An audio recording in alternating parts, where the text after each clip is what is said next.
Welcome, everybody, to Wager Talk Today. I'm Lawrence Presman, and my co-host is Teddy Covers. He got a call yesterday and was told that yesterday's show was the worst show we have ever done. Boom! We're only going up from there. Today, Bryan Power, Ross Benjamin, Andrew McInnis.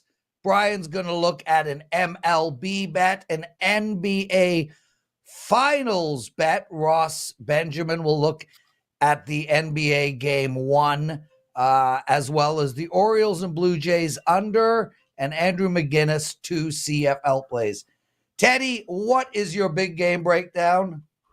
Big game breakdown today. We're going to talk early start MLB. If you're not watching live, you're going to miss the play. So we got a winner yesterday with a total in baseball. We'll do it again today. Red Sox and the Braves. So we'll talk about that in just a little bit.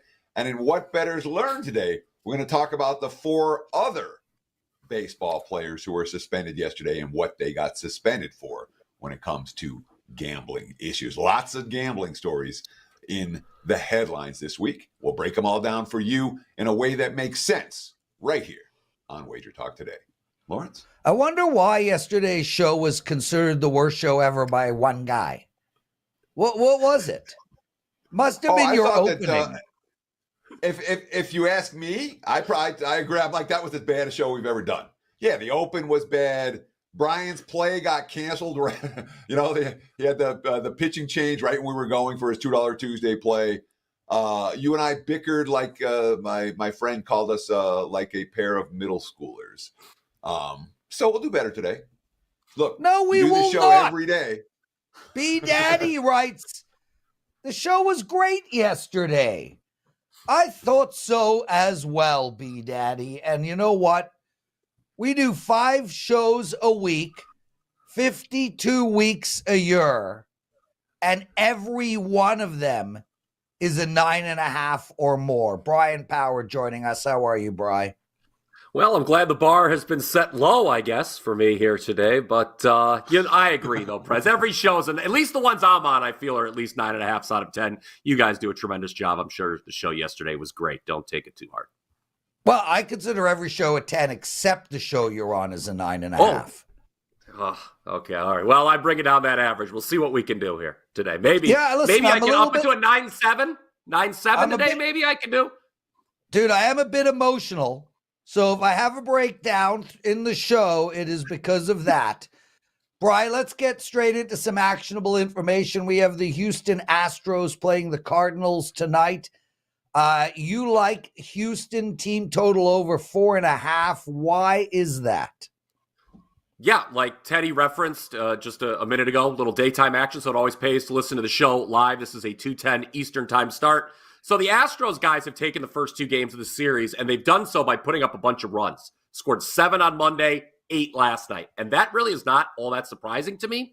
I know the Stros have disappointed at the betting window this season, but for the year, they averaged 4.9 runs per game at home. That's the 7th highest average in all of baseball, in case you were wondering.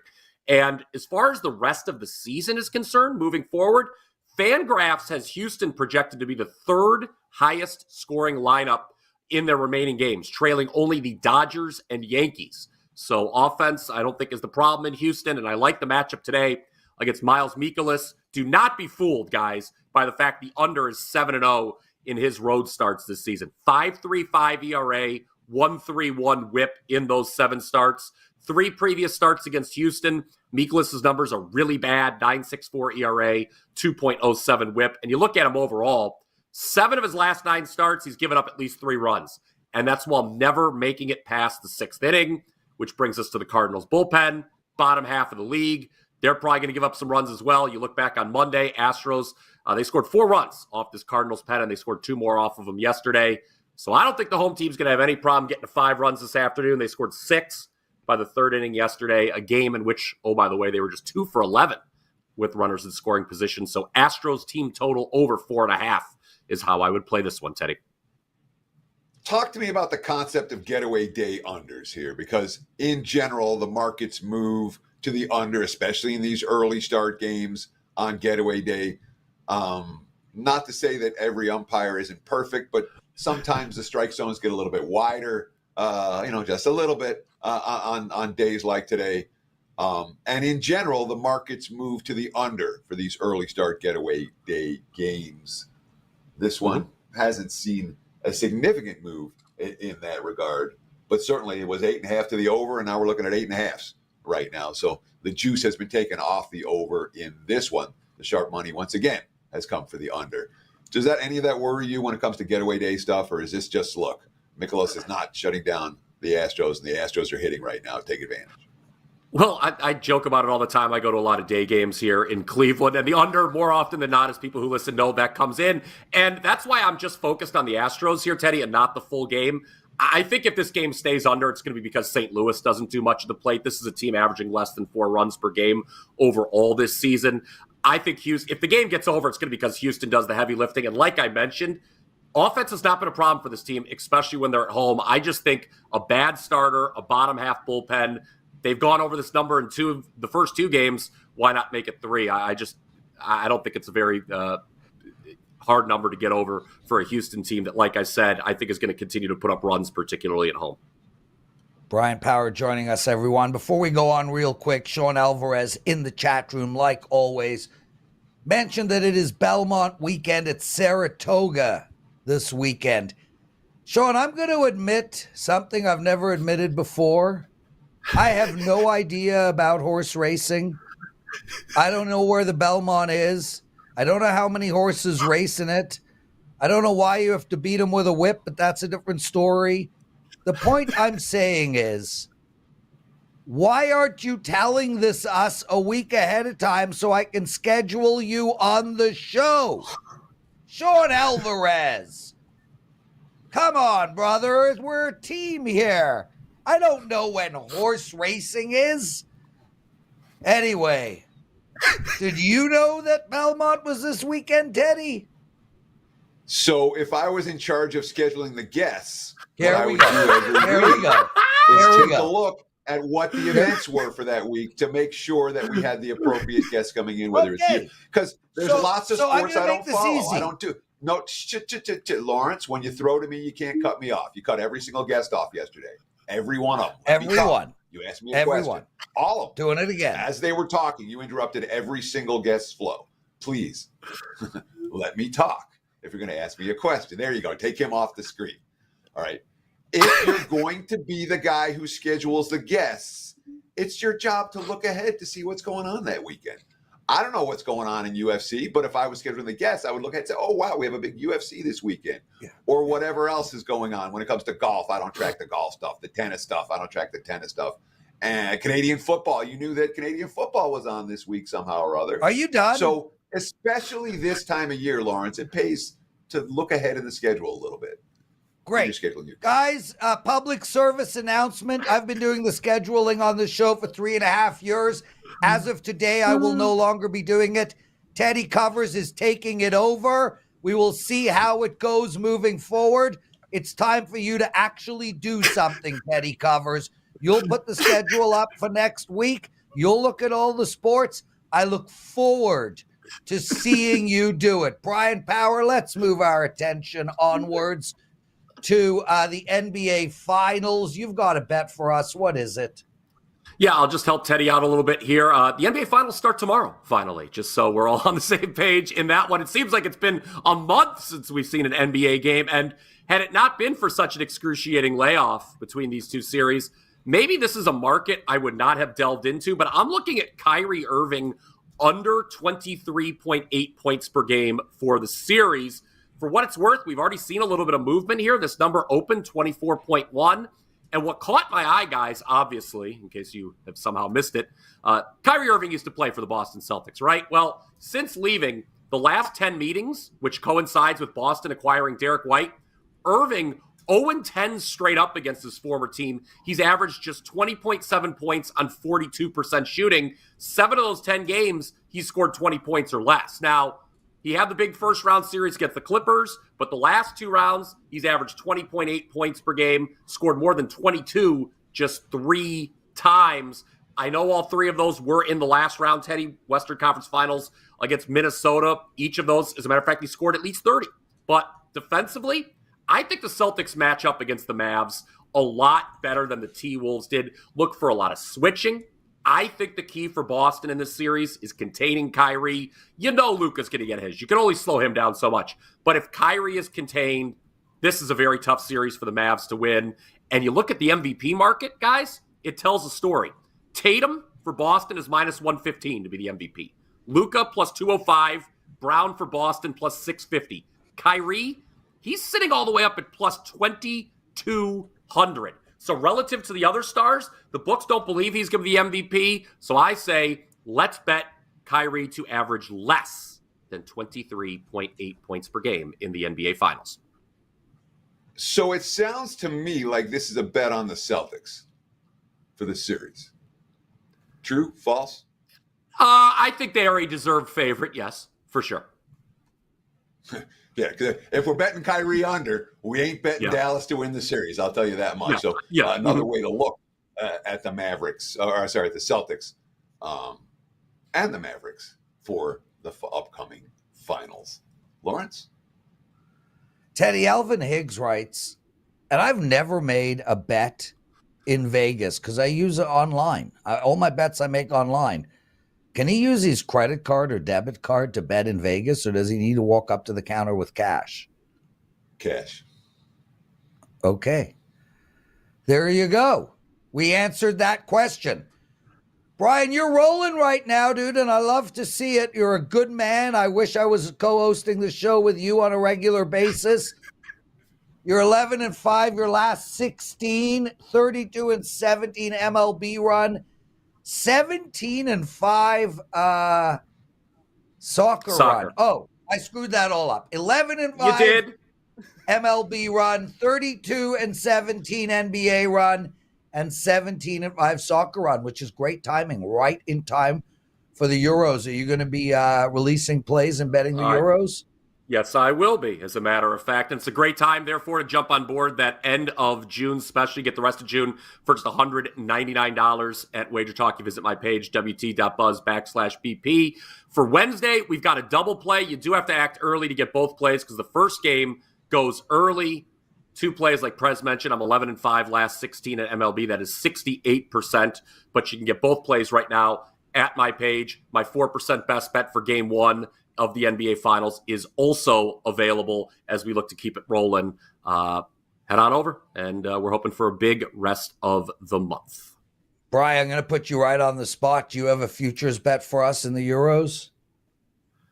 No, I do not, but stay tuned. We're still breaking down. As you know, that doesn't start till the 14th, Prez, so we've still got 9 days to break it down. I mean, I've used all this time, obviously, to hammer the NBA Finals and find things like Kyrie Irving under 23.8 points per game. So, and then we wanted to get baseball rolling as well. But now that the NBA Finals, I feel confident in all my handicaps.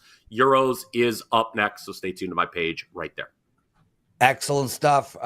Bryan Power joining us. Wonderful segment. Teddy, before we get into what did bettors learn, Bam Golf has asked this question 3 times in the last 2 weeks, and it's specifically for you.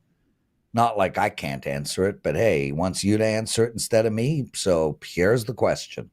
By the way, I'm looking good. I got tan. Anyway, Prez, betting question for Teddy. Is there value betting NFL season totals to the over when there is so much emphasis on the QB? If the QB gets hurt, a la Rodgers last year, your bet is toast. In general, the NFL betting marketplace, when it comes to season wins, more unders are going to cash than overs. There was a year, just a couple years ago, there was only 12 overs out of the 32 teams cashed. So there are more ways for a team to go south. You talked about the injury problem, than for a team to get better as the season progresses.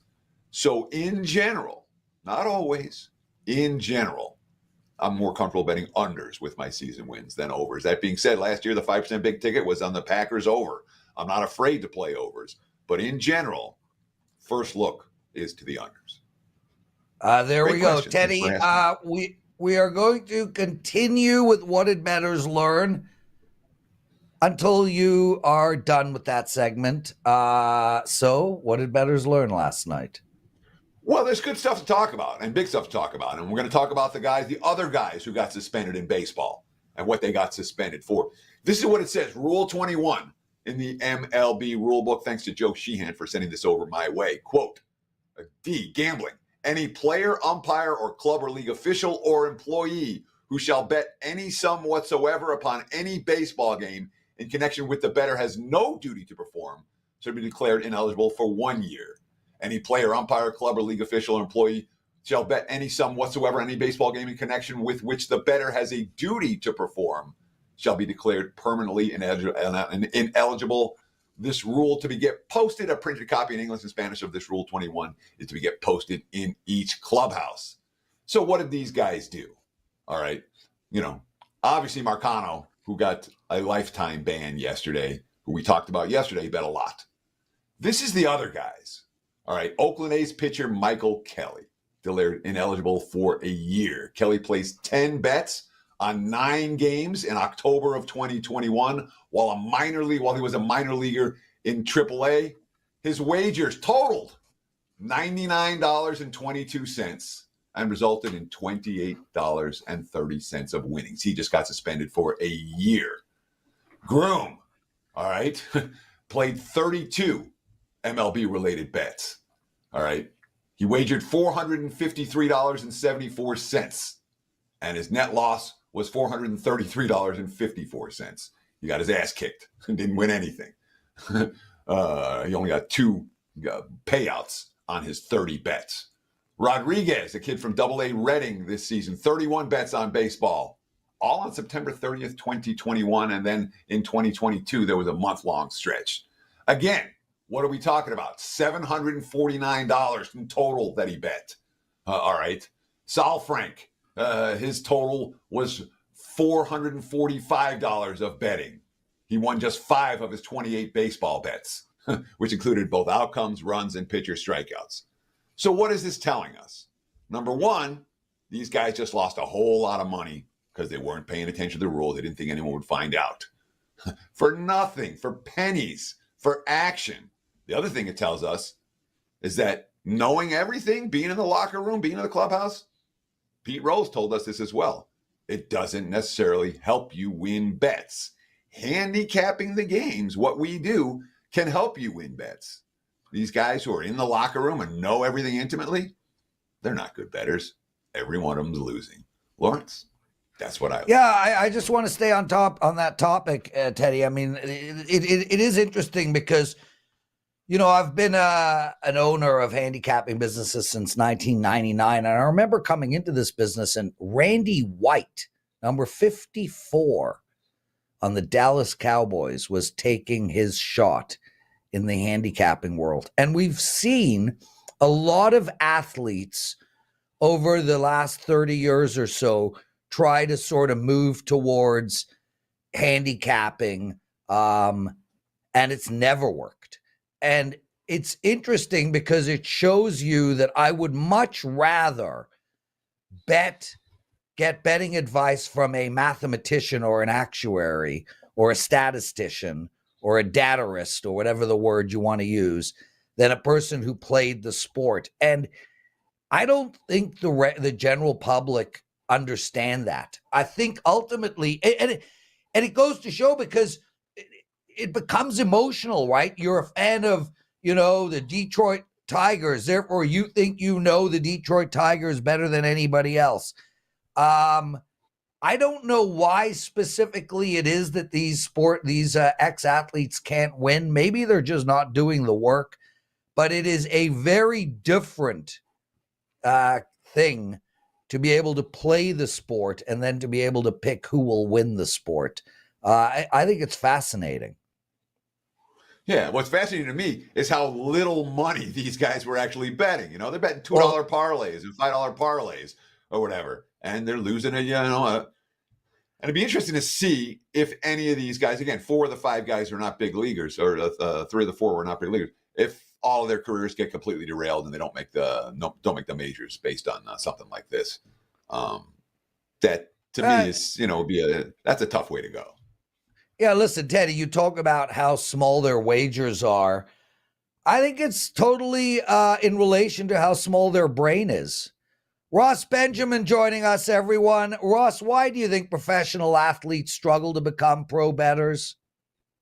It's a good topic. I think because they think they know all the X's and O's, and they're arrogant enough to think that they know everything about the game. They fail to realize there's a discernible difference between game plans, X's and O's, what takes place on the field from a strategy standpoint, and actually beating a number. And I'm glad you said what you said, Prez, about you'd rather trust the guy who's data driven, a guy like Teddy who's just sharp, a guy like I never yourself that's said just Teddy. sharp. Yeah, but these all you need to do is listen to Charles Barkley on occasion, make a pick. He's totally. I would say he's lucky. It's 25% of the picks he makes on air. And if you do this long enough, guys, and I don't want to go into specifics here.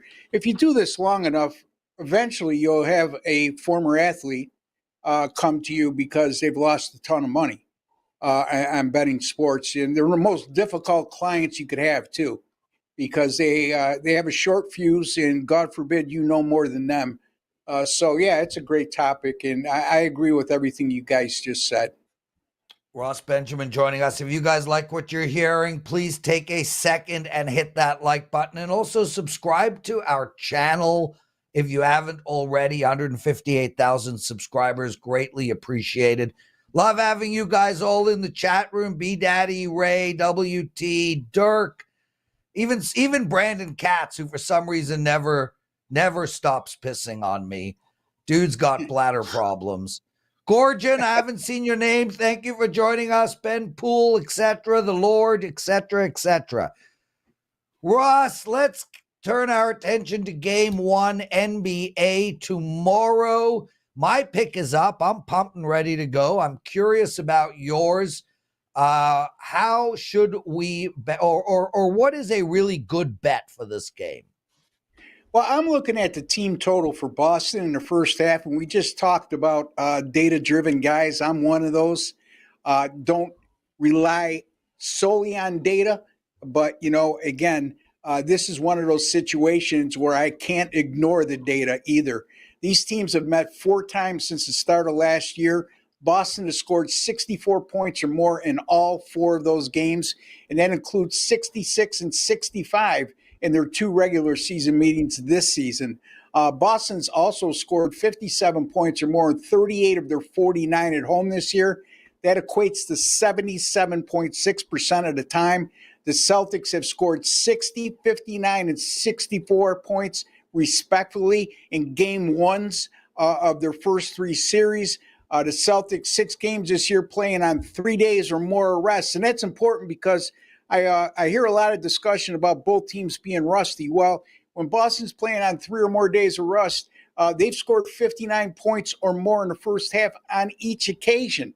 And Dallas, on the other hand, their rust, it seems to be on the defensive end, not the offensive end.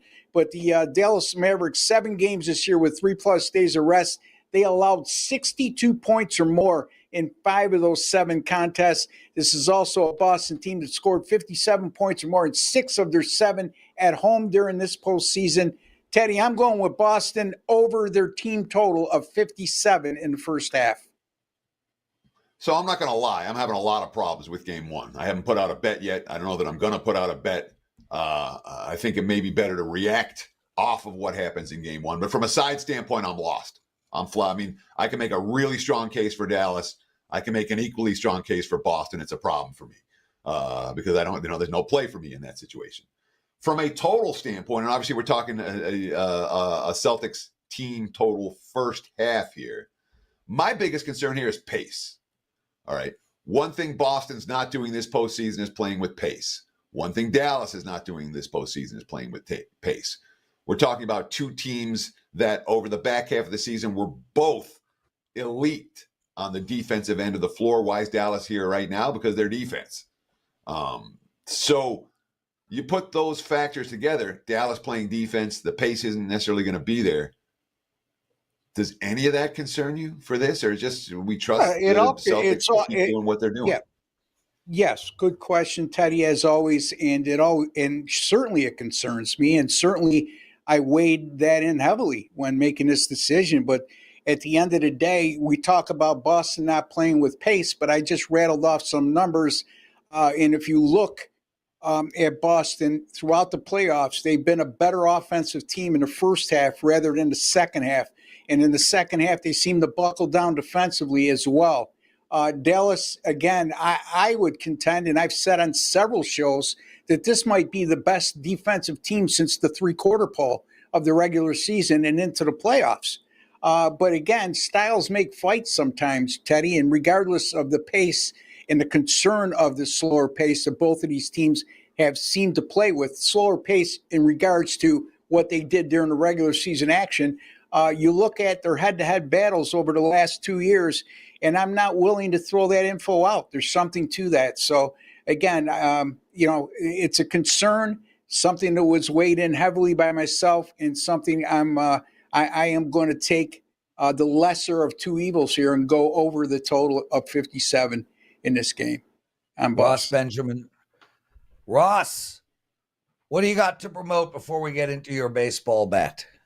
Well, I'll tell you what, I've been holding off with this, but I'm going to say I'm pretty excited, guys, because I've been notified recently I'm going to be on WagerTalk exclusively coming after the All-Star break. So, again, I'm flattered to be on with some of the great cappers on WagerTalk, including you two guys.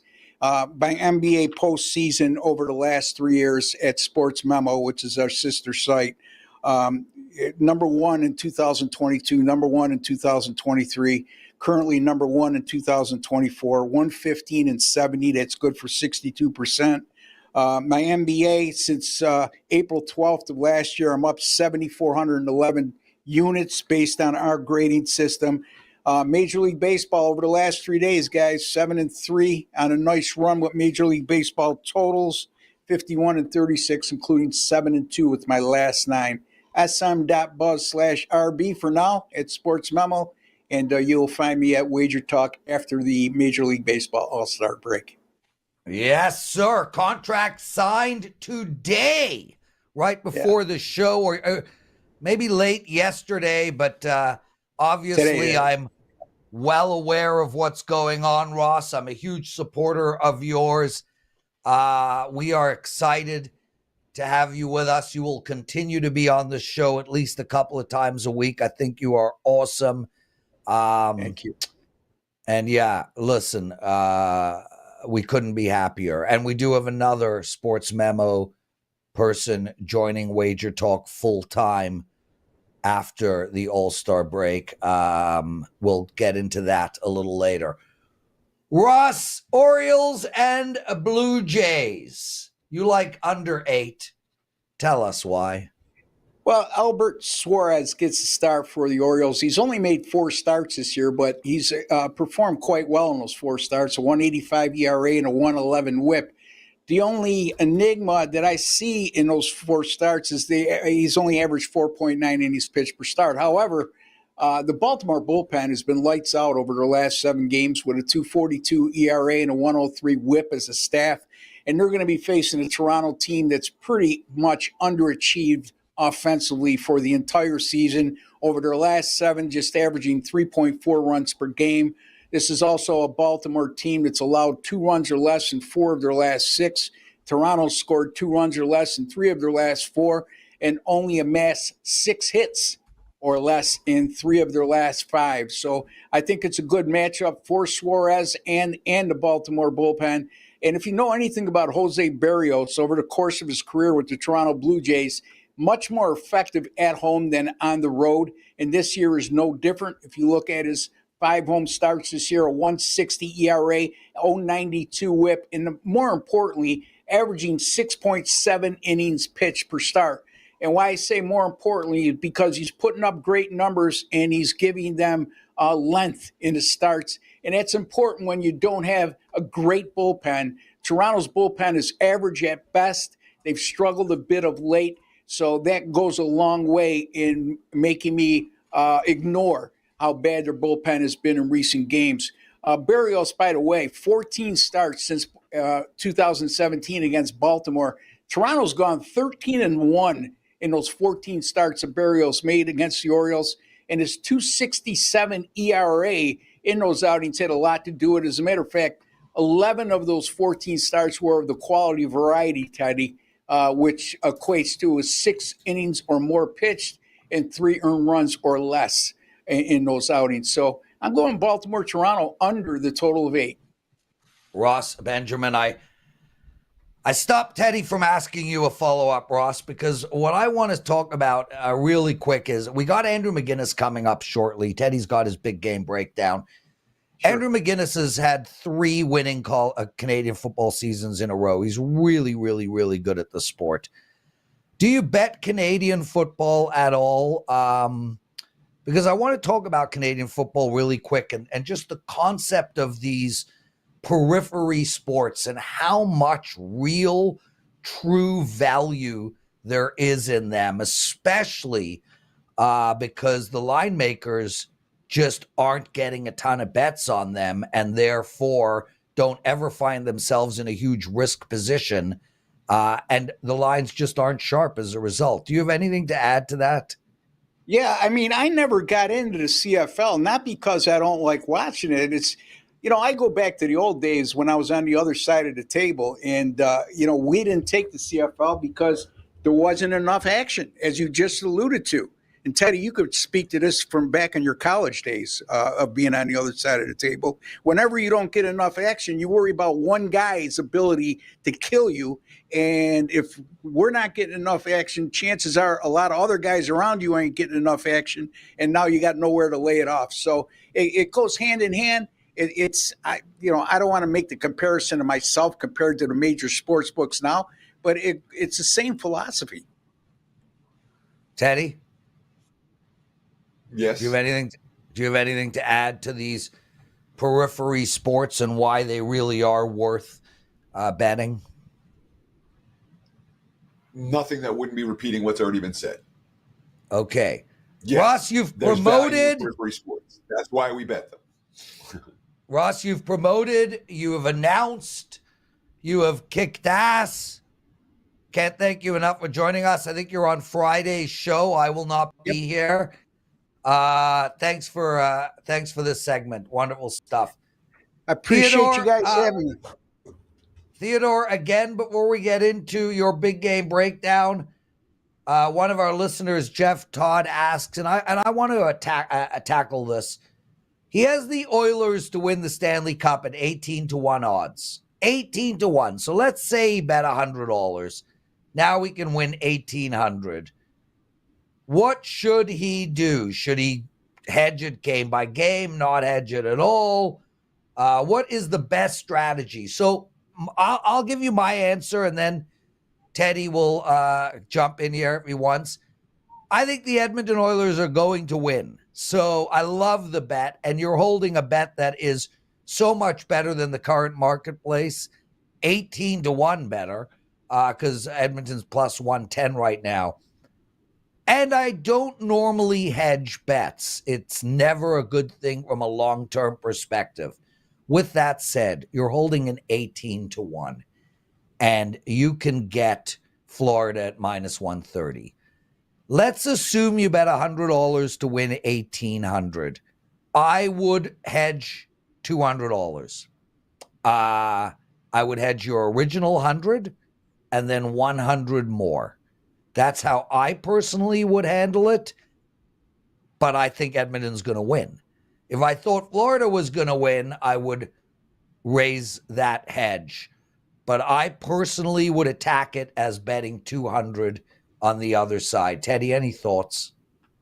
Yeah, I mean, the question is conceptually, how much of a profit do you want to lock in when it comes to hedging? If the $1,800 will be better off split, you're happy splitting, you can put yourself in a way, and probably with the minus 130, you're probably looking at, you're locking in a profit between $600 and $700. All right, if you have an equal amount, to a return for your risk on both sides. So if that's a difference maker for you, hedge. If it's not, let it ride. And or make a smaller hedge. And Lawrence, you're $200. I would bet 260 to win 200 in that spot. Yeah, 260. Right. Yes. And the amount that you said was the exact amount I was thinking in my head. So me and you are on the same page. I'm glad we're on the agree same page. My good pal Brandon Katz writes, that's a bad take by the Prez. He did. He put it on his own show that no one's ever seen. The best way to hedge a $100 bet, says Brandon, is to bet 900 to win 18. No. Yes. Technically, yes. But we're gamblers, Brandon Katz, and we gamble. And ultimately, I think Edmonton is going to win. So I'm not here to just take $900 potential win away from me. Teddy and I both came up with literally the exact same number. We're not in the hedging business. If you want to watch a show about hedging, find one. But from my perspective, I would bet 260 to win 200 the other way. Teddy Covers, what's your big game breakdown? Big game breakdown. Let's talk some early start MLB. It's worth watching this show live to get plays like this one. See if we can cash another ticket for you today. We're going to talk the Red Sox and the Braves. We're going to look at the first 5 innings over. It was 5 earlier. Now I'm looking at mostly 5.5s out there. Nonetheless, I think these two teams get to 6. Look, early start baseball and sharp money's pouring in on the over at Fenway. you know that there's a reason for that. Why? Well, temperatures in the 80s, wind blowing out towards left center, double-digit wind blowing out towards left center. An unusual line move is there for a reason. The Red Sox certainly trending over. They're 4-0. Their last 4 to the over, 6-1-1 to the over, 8 ball games, and the only 2 non-overs during that span. Boston scored a combined total of 1 run. I think they get more than 1 today. The pitching's been dicey, starters and bullpen. The lineup's largely been productive. They're facing Spencer Schwellenbach today. He was promoted from Double-A to make his MLB debut last week. It was okay, 3 runs, 5 hits, 88 pitches, 60 strikes, which in my mind is a bit of a concern. He was coming down the middle of the plate, and that's not necessarily a great sign against the Red Sox. Too many strikes for a young pitcher can be as big as a problem as too many balls. I think Schwellenbach is set to be hit today. The Braves are hitting. They scored 20 runs their last 3 ball games. Nick Pivetta for Boston, his home ERA is almost twice what his road ERA is. He hasn't won a game at home all year. He hasn't pitched a good game at home all year. The Braves have hammered Pivetta to the tune of an 893 OPS, 12 home runs against him, and a significant sample size. I think first 5's the way to go here. The Red Sox pen is rested. The Braves pen's been effective. But I wouldn't argue with anyone who wants a full game as well. Look for runs in bunches. Crooked numbers on the scoreboard as the Braves play the Red Sox. That one, first pitch in just about an hour. Lawrence? Teddy Covers. Okay, before I bring Andrew on, I just want to let everybody know I got a 4% play up for the NBA tomorrow. You all know I've been telling you guys, literally number 1 in NBA betting these playoffs. Literally, there's not one single person at WagerTalk that is ahead of me in the NBA playoffs this season. I also made profit on the entire year. I'm up over 100-something units over the last 2 years, and I'm currently on an 18-4 NBA run. I have your bet for tomorrow night's NBA game. Andrew McInnis joining us. And Andrew, I love talking CFL, and I love all of these periphery sports. I was mentioning to Ross that it's these periphery sports where there's a lot of money to be made. And guys, the proof is in the pudding. I mean, Tokyo Brandon's KBO, better than anything we got. Andy Lang's bare knuckle fighting, unbelievable. Same with his darts. The sports that go under the radar are the sports that provide us with the best opportunity to make money. How are you doing, my friend? Prez, I'm excited. Doing very well. Hope you guys are doing well. One thing for the CFL, though, that I will say, and this isn't a sales pitch by any means, is that it's one of those sports where the lines move so fast. It truly, truly does pay to have an all-access pass. It could be a 3-day, it could be a 1 week, 1 month, 1 season. But you guys, your discussion about these sports and what Ross said, what you guys added, the thing about the action makes the lines move so fast. So it's always a debate for me. I put a package up, and I'm going to have to take that package down 2 hours later on a Tuesday morning or a Wednesday. Yeah. So it truly does pay with some of these sports to sign up for an all-access and not try and buy a day-to-day pass. Yeah, and Andrew, you've really been outstanding at the sport. You've had 3 winning seasons in a row. We'll get to your promo. Let's start with your promo and then get into your 2 picks. So you got an offer for our clients? Yeah, so Prez, I've got 2 different offers, and I think it's always best to give 2 offers because maybe some people don't want to start off with the whole entire season. Maybe they want to just get their feet wet, right? Dip their toes in the water and see what the CFL is all about, see what I'm all about with my analysis and how I release my plays. So we have a deal for 30 days. Promo code CFL30 takes $40 off a 30-day pass, making it just $89. That's CFL30. And the way I operate is I'll have some plays I release early in the week and then some plays that are going to come out closer to game time. So again, like I mentioned a few minutes ago, it truly does pay to sign up. You don't have to be with me for the whole season, but to be with me on a week-to-week basis to get those plays, get the best numbers possible is a huge key. And for the full season, AMCFL takes $100 off, $349, making it $249 for the entire season. And guys, this is a long season. The CFL is 21 weeks. You know, if you're invested in this, you're getting quite the investment here. You're with it for several months. But it also means if you have win totals or future bets, you're holding on to those for quite some time. Andrew McInnis, I'm going off in the chat room. Okay, Andrew, Calgary Stampeders. You have a win-loss total for us over the year. Tell us how to bet this Calgary Stampeders team. As was actually mentioned earlier from someone that commented on WagerTalk Today Live, I do prefer mostly to look towards unders when I'm talking about season win totals. Yep. I'll look towards the under 7.5 for the Calgary Stampeders. Look, this Calgary team, they were dominant for many years. And, you know, that kind of dominance has slowly started to fall off over the last few years. And I think that my biggest statement of the year might be they might be one of the worst teams when it's all said and done at the end of the year. And yet their under over is 7.5 as far as their wins. They were 6-12 last season. Last year, they had their first losing season since 2007. And the big thing for me, honestly, is the quarterback play. Jake Mayer, to me, is just not the guy for Calgary. You know, he had an okay season, but a lot of those yards were racked up last year in garbage time when the team was already losing games. He struggles to turn drives into 7 points, constantly turning them into 3. He really struggles with pressure, and their offensive line is strictly not there. And Malik Henry, one of their better receivers, has just been announced out with a season-ending injury before the season has even begun. To me, they lack depth at a lot of positions. Their defense has really let them down.